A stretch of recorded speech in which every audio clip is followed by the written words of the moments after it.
Usually ill fitting dentures లేకపోతే sharp teeth, దీనివల్ల కూడా చాలామందికి we are getting to see oral cancers. దాని స్టేజ్ పెరిగి పెద్ద స్టేజ్లో వస్తున్నారు.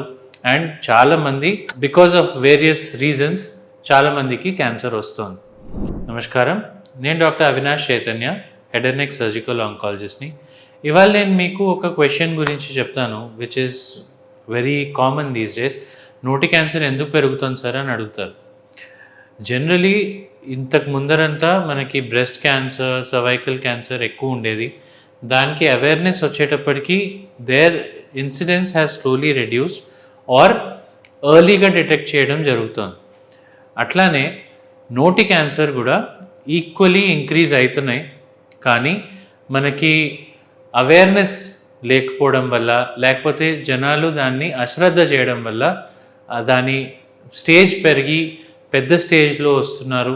అండ్ చాలామంది బికాజ్ ఆఫ్ వేరియస్ రీజన్స్ చాలామందికి క్యాన్సర్ వస్తుంది. Most of the time oral cancer మనకు తెలిసిందే తంబాకు తినడం వల్ల, స్మోకింగ్ వల్ల వస్తుంది.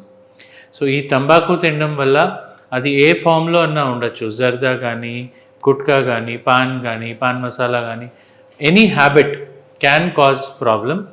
అండ్ అట్లానే యూజువలీ ఇల్ ఫిట్టింగ్ డెంచర్స్ లేకపోతే షార్ప్ టీత్, దీనివల్ల కూడా చాలామందికి we are getting to see oral cancers. So oral క్యాన్సర్స్లో మెయిన్గా ప్రాబ్లం ఏమవుతుందంటే, నోటిలో ఏ భాగంలో అయినా ఎక్కువగా ఇబ్బంది, మాటికి ఒకే చోట స్క్రాచ్ అవుతున్నా, కొరుక్కుంటున్నా, there is a chance that slowly it may turn into cancer.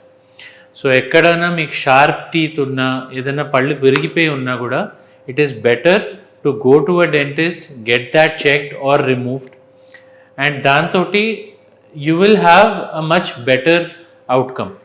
So పుండు ఎప్పుడైనా తగ్గట్లేదు అన్నప్పటికీ it is very important. 3 weeks 4 weeks కన్నా దాటి you should not wait and consult a oncologist, preferably a head and neck oncologist. And then they will actually evaluate and అది చూసుకుని దాన్ని బట్టి మన క్యాన్సర్ ఉందంటే బయాప్సీ చేయడం, లేదు అన్నప్పటికీ కూడా అది తీసేయడం జరగచ్చు. And that can actually save your life. ఇంకో విషయం ఏంటంటే, ఓరల్ క్యాన్సర్ ఎప్పుడు స్టేజ్ వైజ్ ప్రోగ్రెషన్ అవుతుంది. చాలామందికి ప్రీ క్యాన్సరస్ లీజన్స్ ఫార్మ్ అవుతాయి. ఎస్పెషలీ ఈ తంబాకు తినే వాళ్ళకి అండ్ స్మోకింగ్ చేసే వాళ్ళకి ప్రీ క్యాన్సరస్ లీజన్స్ నోట్లో ఉండొచ్చు. అది వైట్ ప్యాచెస్ కానీ, రెడ్ ప్యాచెస్ కానీ ఫామ్ అవుతాయి. అండ్ ఈ స్టేజ్లో డయాగ్నోస్ అయిన తర్వాత మనం బయాప్సీ చేసి క్యాన్సర్ లేదని నిర్ధారణ అయినప్పటికీ we can actually do preventive measures. Smoking ఇంకా తంబాకు హ్యాబిట్ క్విట్ చేయడం, షార్ప్ టీత్ ఏమైనా ఉంటే వాటిల్ని సరి చేసుకోవడం, ఇట్లాంటివన్నీ చేసిన తర్వాత మనకు క్యాన్సర్ వచ్చే రిస్క్ తగ్గుతుంది. ఇటువంటి ఇష్యూస్ ఉన్నప్పటికీ కూడా అశ్రద్ధ చేసి దాన్ని క్యాన్సర్గా ప్రోగ్రెషన్ చేసుకుంటేనే మనకి ఇబ్బంది అవుతుంది అండ్ హయ్యర్ స్టేజ్లో ప్రోగ్రెస్ అవుతారు. So April being oral cancer awareness month, it is very important to be aware of oral cancer and its causes and how to prevent them.